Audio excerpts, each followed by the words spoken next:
Happy Mars Day, Collective. New surroundings today. It's rainy and yucky out. I thought, why not come into the dining room slash office space slash window of exhibition for my citrus trees that are inside for the winter. Obviously, this is a very happy nook to be in on a rainy, cold day, especially in the cold, dark winter. I want to check in while I snip a couple little pieces off of this guy.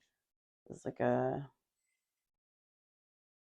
plant I got at the State Farmers Market earlier this year, and been waiting for some rainy day to kind of do a little meditative pruning.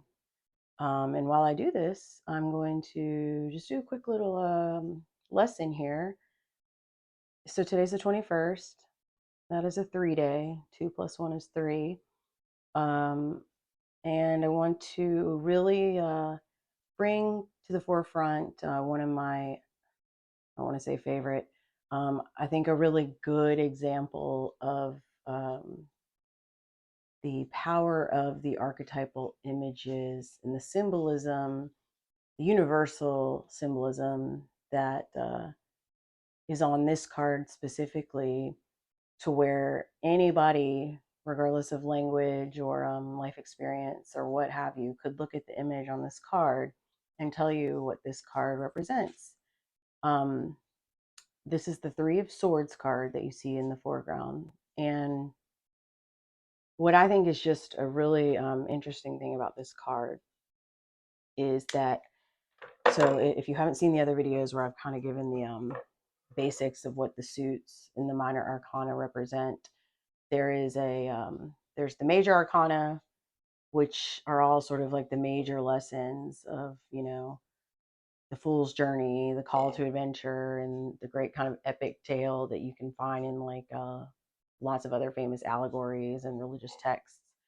That's the major arcana. The minor arcana are sort of like the more mundane, like personal interactions and kind of scenarios.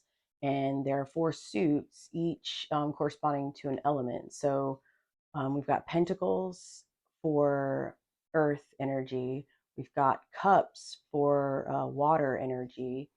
And we've got swords for air energy. And then we've got wands for fire energy.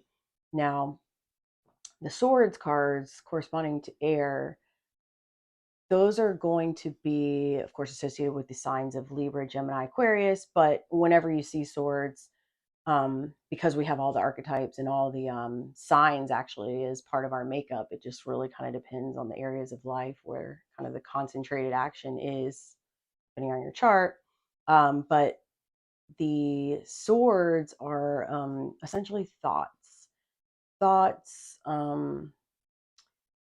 It's like the world inside of your head. It can be communication as well, but it's more so thoughts. So when you have swords cards coming up a lot in any kind of reading or draw, um, it's sort of a call to like go within and consider like what your mind's doing, what is preoccupying your mind, and kind of go from there. So the implication, of course, is that thoughts originate within us. Now, it doesn't mean that they're not triggered by outside influences, but swords cards are basically preoccupied with the place that we are due to the thoughts that we're having. So the threes, and I've covered this briefly in terms of like the little times of numerology I've like kind of sprinkled in.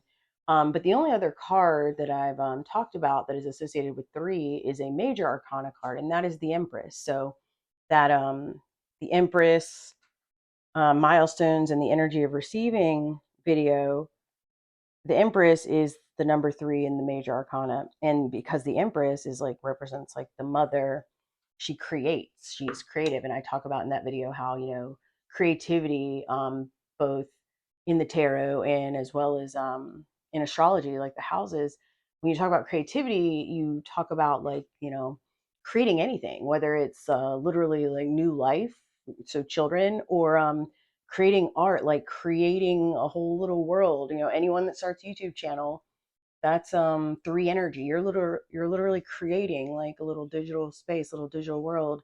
So generally any form of self-expression that is manifested like outwardly, which children actually are that.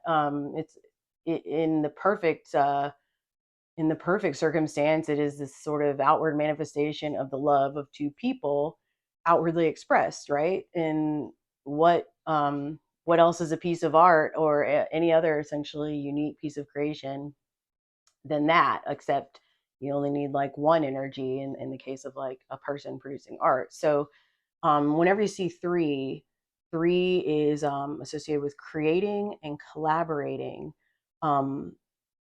So it's kind of depending on the circumstances and the context to where, are you leaning more into like collaborative energy, or is it more of like a creating, um, manifesting sort of energy? So when you look at the Three of Swords, what I find to be very, very interesting about this card is that um, you clearly look at it, and it's the heartbreak card, right? I mean, there's no secret. You see it, it's a universal image. It's got a big heart with 3 swords stuck in it. And above, it's a very fitting card for today, aside from the numerology of today, just being a rainy, dreary day. There's clouds, and clouds you can associate with air energy. And then the raindrops coming down, which anytime you see water in tarot, that's going to sort of represent emotion. So yeah, this is a sword card, but just the presence of the rain is sort of denoting like the release from the air energy, the clouds. The clouds are in the air, the water coming down, the release of the emotions, the importance of releasing the emotions. But the fact is, the big old front and center image of the heart with the sword stuck, that is a creation of your mind. And that's what I think is really important about this card. Because when I just went through the suits, of course, I said that the water energy was represented by cups. Cups are emotions. So anytime you see a cups card, um, that's going to be associated with emotions and like emotional fulfillment or emotional disappointment, emotional loss, regret, whatever. So it's funny because when you go to the cups, there's a 3 of cups, and it looks nothing like the 3 of swords. The 3 of cups is actually 3 women.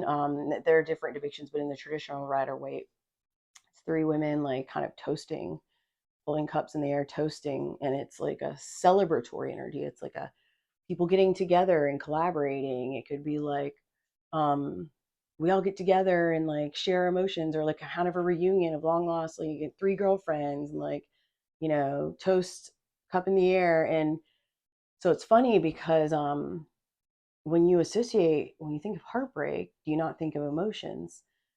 But what's funny is, again, the universality, the archetypal image, when you go to the Rider Waite tarot deck, that is associated with swords. And so what is the importance of that? Well, that means that essentially your emotional world, how you feel now, again, yes, it can be created externally by somebody else, and that can very much be something out of your hands, but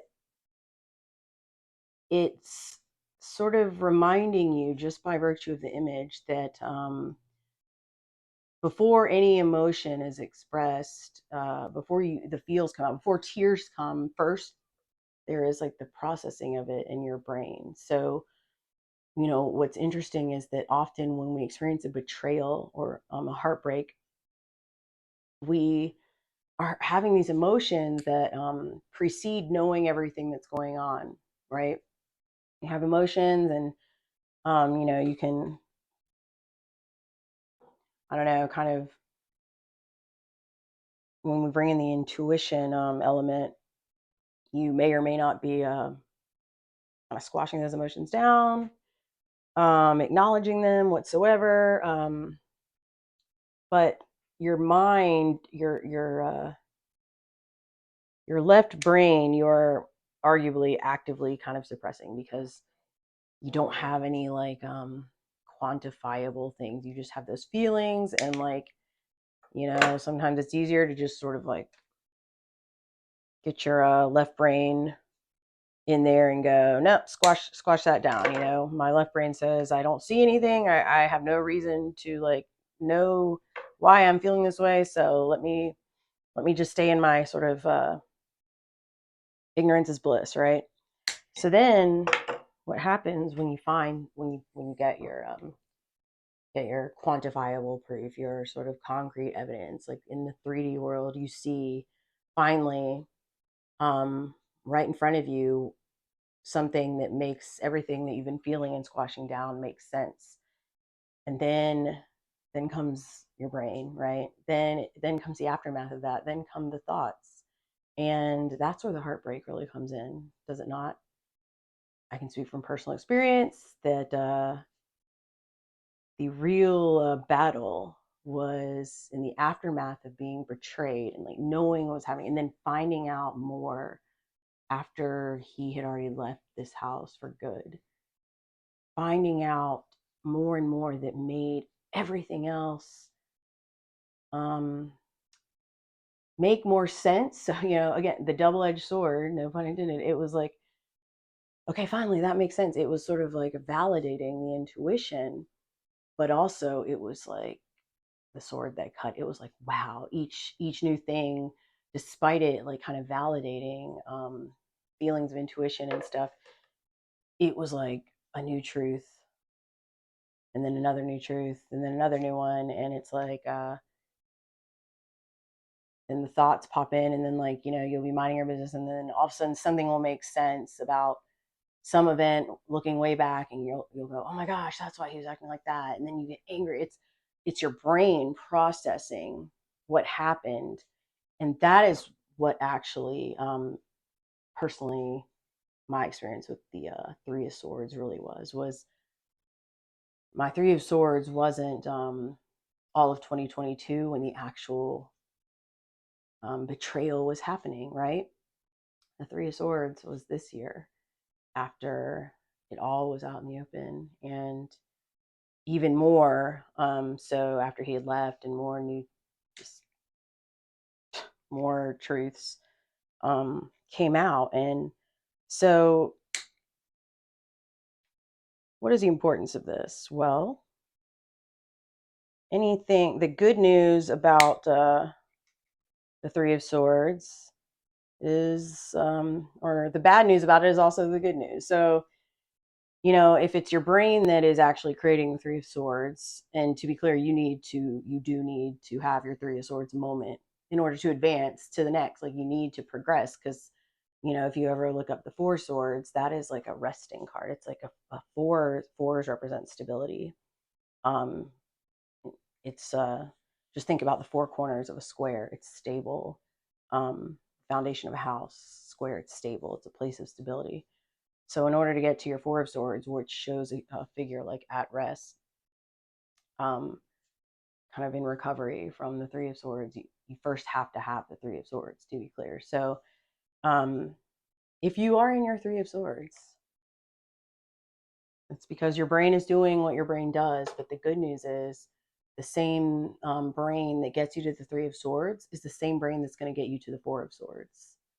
And that's what I really need you to take home from this whole lesson, this little capsule lesson in tarot and archetypes, is let yourself have that Three of Swords, because it will become the Four of Swords.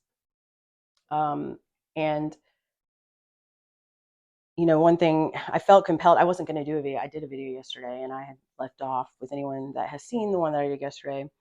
I said that I was going to check back in before Thanksgiving, and maybe bring y'all in on like my little creative add-ins for the green bean casserole I'm going to do. And I still plan on doing that, but I felt compelled to do this video because true to form, I just am casually opening the sky app that shows me where the planets are today. And I noticed that in the sky today, there is a trine. So what do I mean trine? You don't have to like if this is going to get too in the weeds for you, just know that there was a harmonious exchange. That's what a trine is. It's when I say harmonious exchange, it doesn't necessarily mean like good. It depends what the exchange, the planets or things in the sky that they're happening between.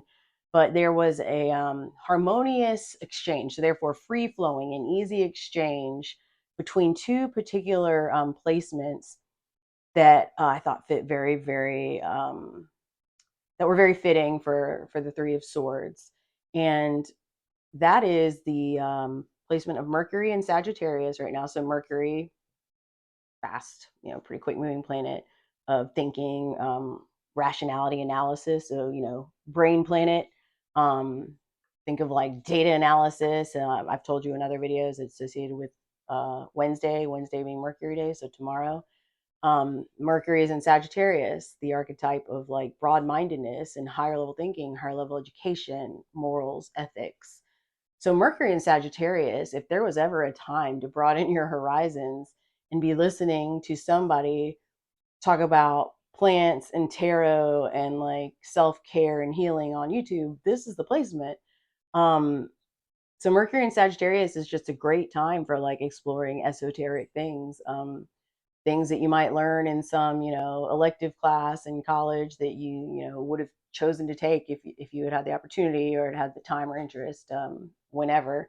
So Mercury in Sagittarius is very much like an explorer, but like on the cerebral side, cerebral exploration, so to speak.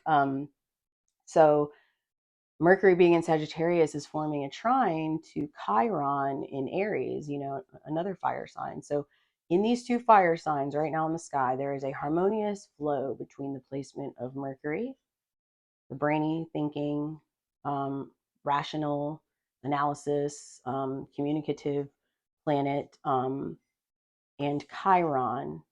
And what is Chiron? So Chiron is where I'll leave you off.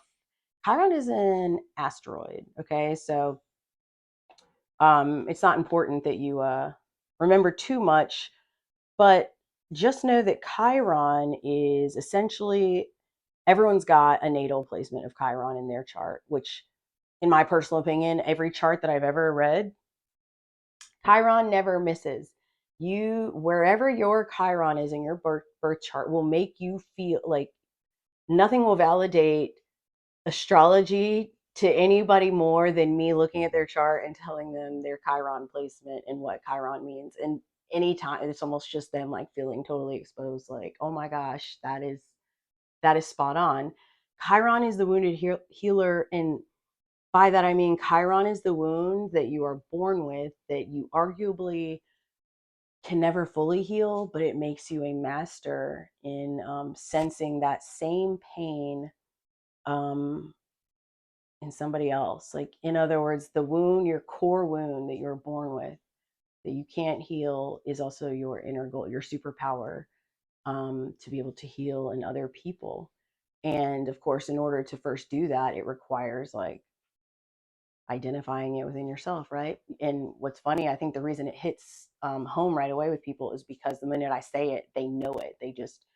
It's almost validating that thing that they just had no form of no way to express or no language to really express it by. It's just that sort of deep down feeling of inadequacy, a shortcoming that you feel is just there no matter what you do, no matter what you achieve, what circles you run in. It's your that nagging voice of insecurity and not good enoughness that exists within all of us, except just in a different context. So um, once again, everyone's going to have their own placement in their natal chart, where their Chiron is. But right now, collectively in the sky, so right now, Chiron is traveling in the sign of Aries. So we are all, regardless of our natal Chiron placement, our birth chart, are collectively affected by this harmonious exchange, this trine between Mercury in Sagittarius, kind of communicating, free flowing its energies, with Chiron over in Aries. Now, what is Chiron in Aries? Well, let's take the two archetypes, everything I just said about Chiron, a core wound, sort of like a maverick, like a outsider, not fitting in, no matter what you do, can't quite feel like part of the crowd, can't quite feel like achievement is possible in this one area. When you put that in Aries, that in Aries being the first sign, the zodiac new year, the sign of initiation, the fire sign of spring, that would quite literally mean an insecurity and a sense of inadequacy in your ability to assert yourself. And you might even put that as like a trouble finding your inner authority. So that's bringing the themes of Saturn. If I want to go into the mythology of Chiron, Chiron was a son of Saturn, a rejected son of Saturn. It's like you see Chiron and it's represented by, I believe it's like a centaur with an arrow. So, bringing like the Sagittarius archetype. And Chiron was rejected by Cronus in mythology. So that's Saturn. And it's funny because Saturn, as I've said in that video and maybe other videos, is associated with inner authority, like sort of Papa Saturn. You gain the confidence and like wisdom over time under the traditional archetype of Saturn, like wherever it's placed, and any attempt to circumvent putting in the work or any attempt to like spiritually bypass your life lessons, Saturn will really remind you like nope, like you always pay, the bill always comes due with Saturn. You might think you're winning in the short term with Saturn. That's why it's associated with karma. It's just the natural consequences of your action or inaction over a certain period of time. So it's interesting that Chiron would be in mythology the rejected son of Saturn, because here Chiron is just like plugging away, and like no matter what Chiron does, the rules of Saturn don't seem to apply. Like, where is my good karma for plugging along and persevering and enduring?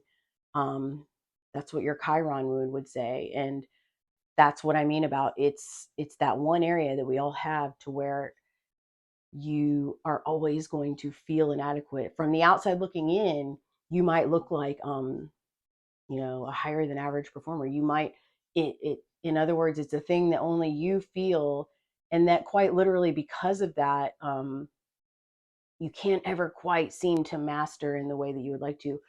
However, it is your superpower in terms of your ability to recognize, have compassion, and heal it in somebody else.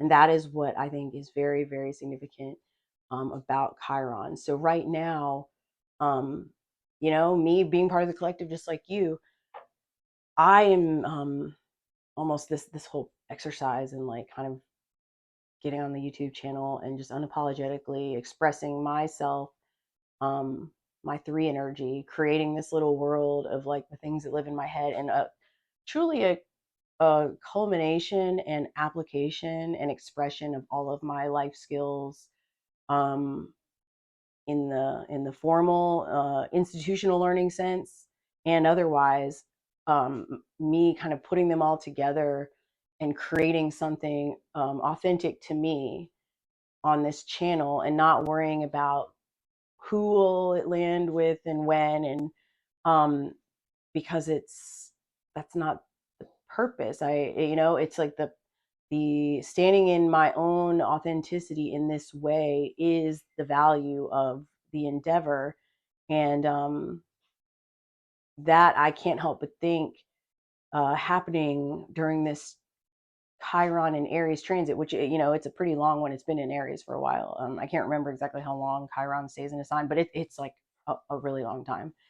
And it was, the asteroid itself was discovered in, like, it was pretty recently, 1977.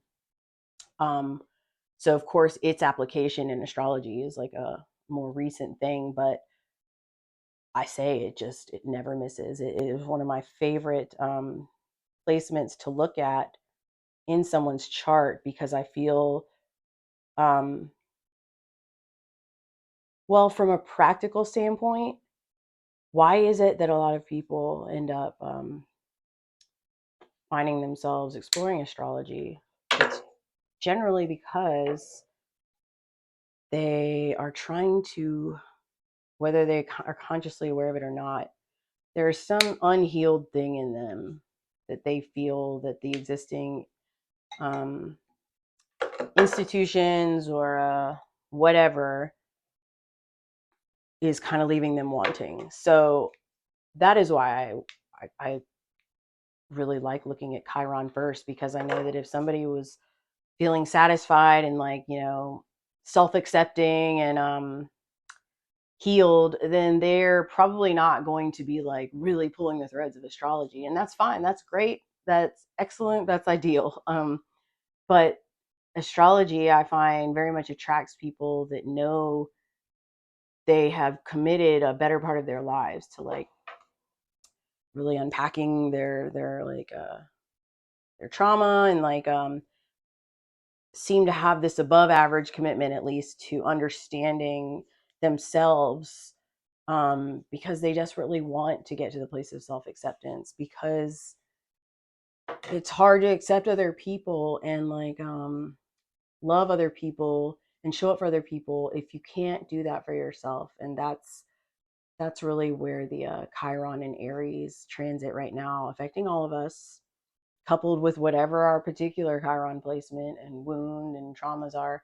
Um, the time has never been better than to lean in to that inner authority and to tackle that Chiron within you, because you know maybe your natal Chiron is also in Aries, but there's a good chance it's not, that it's somewhere else. So under this transit, maybe finding your inner voice, like your how you can assert independence and agency within your own life, and how just by virtue of doing that and doing it uh, outwardly and finding a way to express that, that has a way of healing other people. It has a way of almost like giving other people permission to do the same.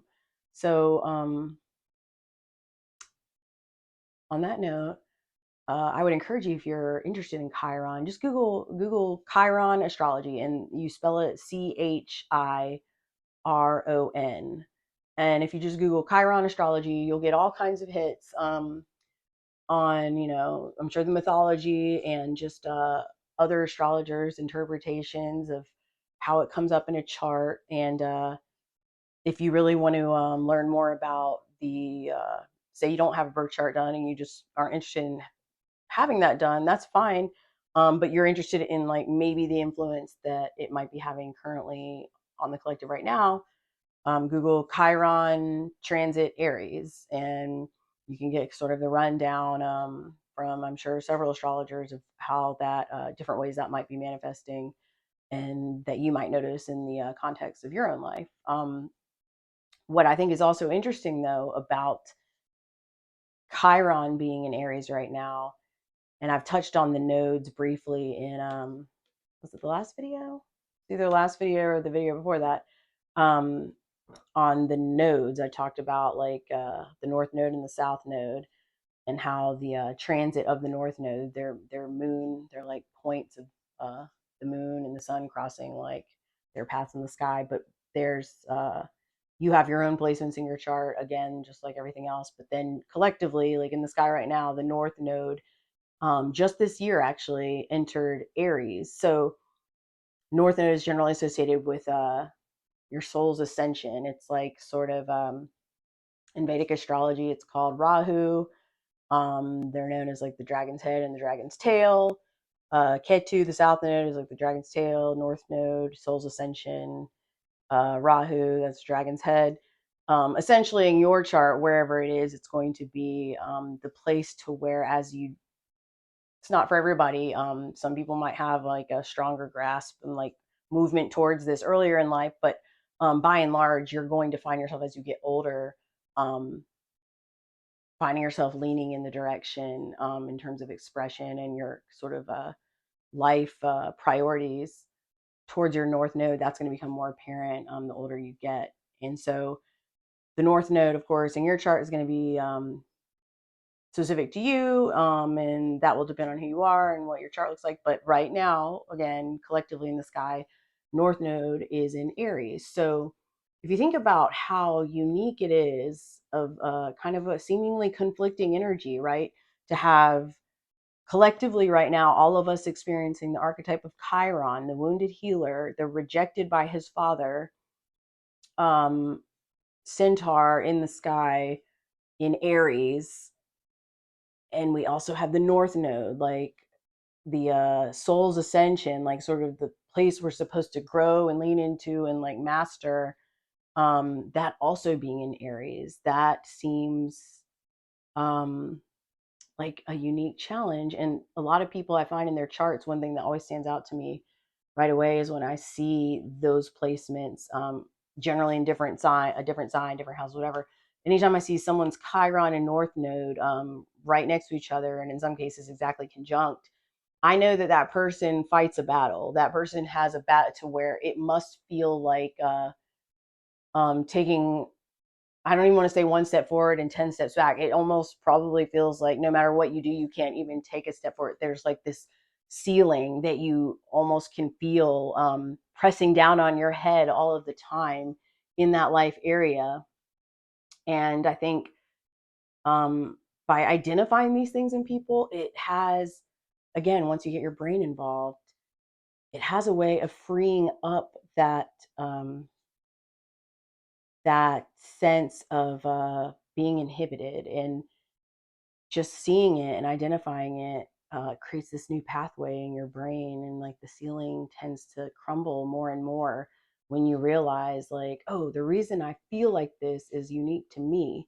What if I just got my brain involved and decided to sort of rationalize and like unpack it to where I can now feel differently, just like the Three Swords. What if I could just keep my brain engaged instead of running away from like the thoughts, leaning into them, and eventually moving on um, to alchemize it into essentially something else, into mastering what felt like a um, built-in ceiling, a built-in sort of limitation to your life. So right now, all of us having the influence of Chiron in Aries and North Node in Aries, the call to find your inner authority and to stand in it has never been louder. And with that comes like the need to still consider that you are a member of the collective, that um, standing in your independence and finding your inner authority is not just like because of your hyper rugged individualism and you being more important than everyone else. It's actually because you showing up in it in your full capacity, your full like confidence, and in your authority with all of your gifts ready to share them. That is exactly what all of us need to do to show up and be part of the interdependent future. So that being said, I'm going to sign off and wish you all a happy end of your Mars day, and going tomorrow into Mercury day, Wednesday. Maybe think about what I said about the Sagittarius archetype, Mercury and Sagittarius, and like what um, expanses in your mind that you can maybe carve out for yourself in order, if nothing else, to promote healing and to alleviate your own mental suffering. Hope you take care until next time.